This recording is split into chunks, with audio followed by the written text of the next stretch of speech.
Is your heart-healthy breakfast actually sabotaging your blood sugar? You've followed the rules, oatmeal, juice, and pills, yet you still wake up to a frustrating 165. After 20 years in internal medicine, I'm blowing the whistle on a 50-cent item in your fridge that can drop that number to 130 almost overnight. But first, a vital safety anchor. If you inject insulin, do not change a single thing yet. This protocol is so biologically powerful that your current dose could become dangerously high, too fast. You must hear the full breakdown to stay safe. We are moving past superficial advice to uncover a hidden window of time and specific kitchen logic that mainstream clinics overlook. In this video, I will reveal a simple 3-step metabolic shield that forces your blood sugar to stabilize within the next 24 hours. You've worked too hard for your retirement to feel like a guest in your own body. Before we dive into the protocol, how long have you been fighting high morning numbers? And which city or state are you watching from today? Tell me in the comments. I read them all. Let's get to the truth. Most doctors tell you to just eat less sugar. That is a lazy, superficial answer. It's like telling someone with a broken leg to just walk less.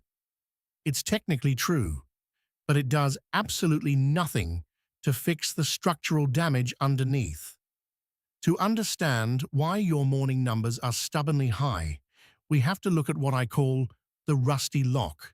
Think of sugar as a guest trying to enter a house. The house represents your cells.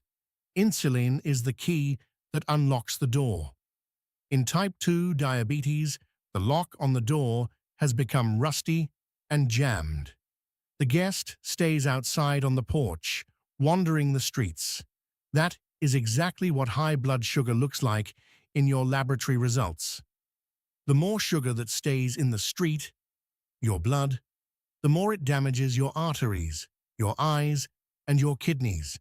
Most traditional breakfasts, even the ones labeled whole grain or organic, are just more guests crowding the street. They add to the chaos without fixing the lock. But eggs are different. They don't bring more guests. They act like a lubricant for the key. They contain high-quality protein and specific amino acids like leucine that help the insulin you already have work more efficiently. Let's look at the postprandial spike. This is the sharp rise in sugar that happens after you eat. When you eat oatmeal or toast, your stomach empties quickly and sugar floods your blood like a broken dam. But when you eat eggs, you are applying a biological brake. The protein in eggs slows down, what we call gastric emptying. This means food stays in your stomach longer, and sugar enters your blood in a slow, controlled drip rather than a violent flood. I've seen thousands of patients like Mary. She was 71, sharp, and deeply committed. She ate steel-cut oats with a little honey because she was told it was heart-healthy. Yet her A1C was stuck at 8.0%. When we tested her sugar, 45 minutes after that oatmeal, it was 210. She felt like a failure. She wasn't failing, her breakfast was failing her. That oatmeal was hitting her bloodstream like a bag of pure white sugar because there was no protein break to slow it down. Instead of an avocado, I want you to use a piece of steamed tofu. Tofu is a clean plant protein that provides the healthy fats you need at a fraction of the cost. Even more powerful? Use bitter melon. Bitter melon contains polypeptide P, a compound that acts almost like natural insulin. When you pair 2 boiled eggs with a side of lightly steamed bitter melon, you aren't just eating breakfast. You are creating a medicinal shield that prevents sugar from rushing into your blood. Are you still with me? Because we are about to move to a deeper level of this reveal. This is the muscle-sugar connection, and it is the secret to long-term health as we age. As we cross the age of 60, our bodies naturally begin to lose muscle mass. Doctors call this sarcopenia. Most people think muscle is just for athletes, but for a diabetic, muscle is your most important internal pharmacy. Think of your muscles as your body's primary sugar storage tanks. When you eat, your muscles suck up the sugar to use for energy. If your tanks are small and weak, the sugar has nowhere to go but to overflow back into your blood. Eggs contain the highest quality protein to help you maintain the muscle you have left. Eating eggs isn't just about tomorrow's blood sugar reading, it's about building the infrastructure to store your sugar for the next 20 years. Now, we must address the hormone storm. Have you ever noticed your sugar is high in the morning, even if you didn't eat anything late at night? This is the dawn phenomenon. Between 3 a.m. and 8 a.m., your body releases a surge of cortisol and growth hormones to prepare you to wake up. This cortisol signals your liver to dump stored sugar into your blood for energy. For a healthy person, the body produces a little extra insulin to handle this. For you, it's a disaster. The longer you wait to eat protein in the morning, the longer that hormone storm ravages your blood sugar levels. Waiting to eat until 10 a.m. is like leaving a fire burning in your living room. You must get protein into your system within 30 to 60 minutes of waking up. This sends a calming signal to your liver. It says, "The fuel has arrived, you can stop the emergency sugar dump now." But I hear the question already. What if I can't eat eggs? I haven't forgotten about those of you with gallbladder issues or egg allergies. If eggs make you feel bloated or ill, do not force yourself to eat them. You need a plan B that follows the same biological logic. Your plan B is a portion of firm steamed tofu or a small piece of steamed fish. The goal remains the same: 15 grams of high-quality protein with zero sugar, eaten early. However, we must talk about a very important nuance: kidney health. I know many of you have been told to watch your protein because of your kidneys. If you have been diagnosed with chronic kidney disease, CKD, stage 3 or higher, listen closely. You do not need to increase your total protein. Instead, I want you to keep your protein amount the same, but shift the timing. Use my 60-minute rule to eat your allowed protein early in the morning. This way, you protect your kidneys while still calming the hormone storm. We are now at the most critical twist in this protocol.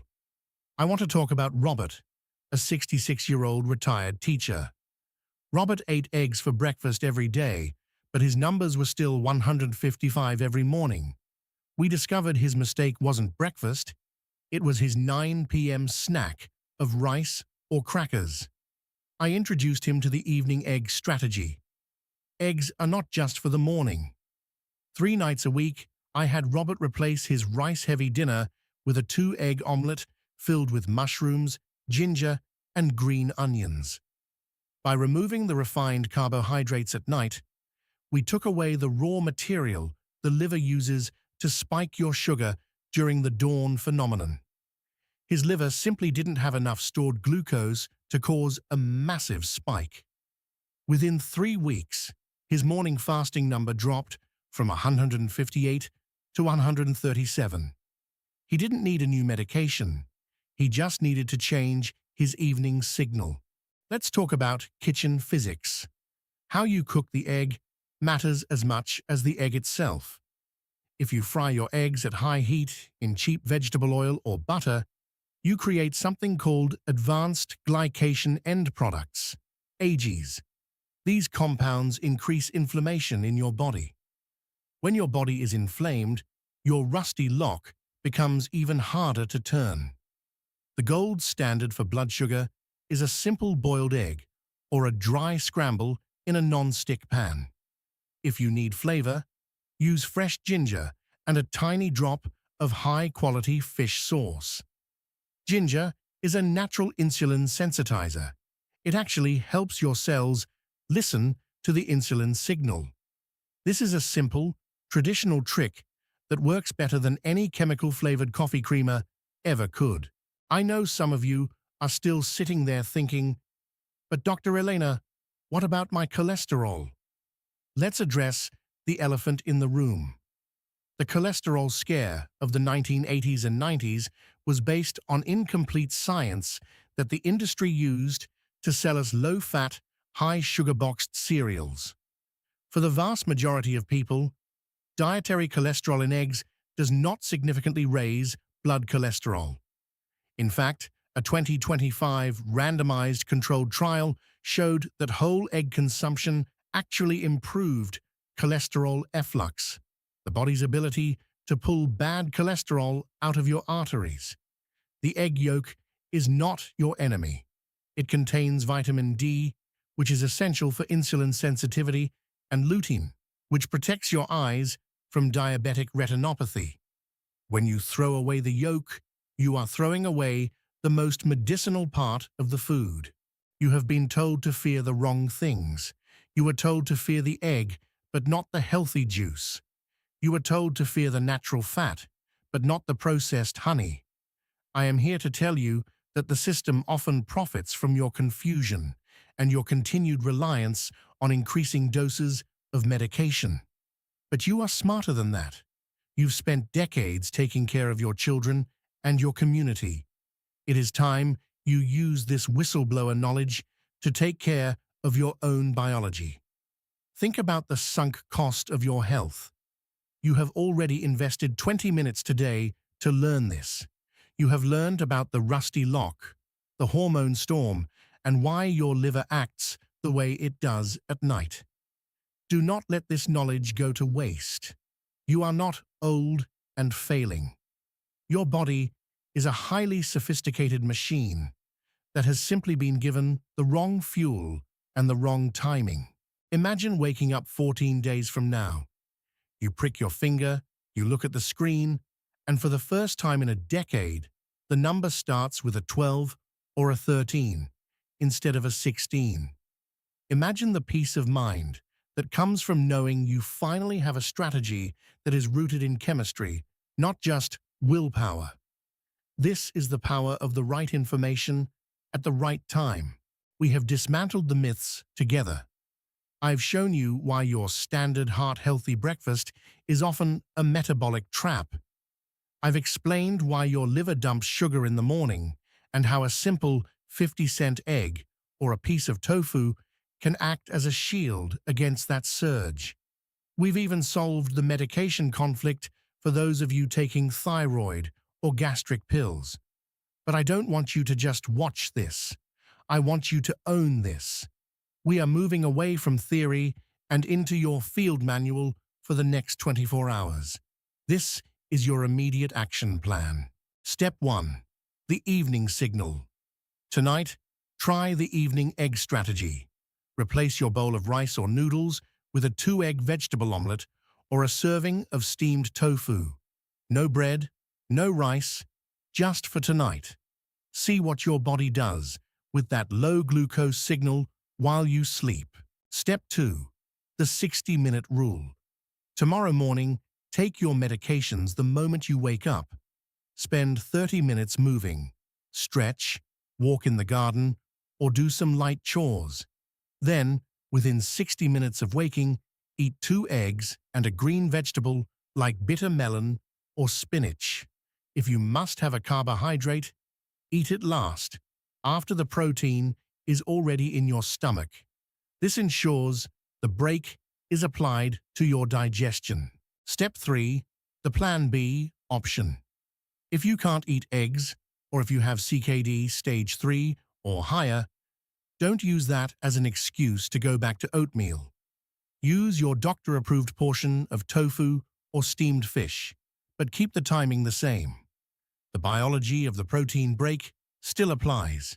Your body will thank you for the consistency. If this information gave you a light bulb moment today, please share this video.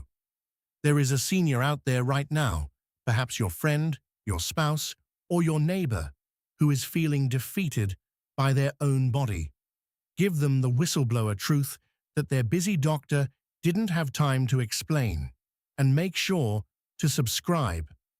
Every week, I will be here to strip away the corporate medical jargon and give you the simple, ignored truths you need to stay in control of your health.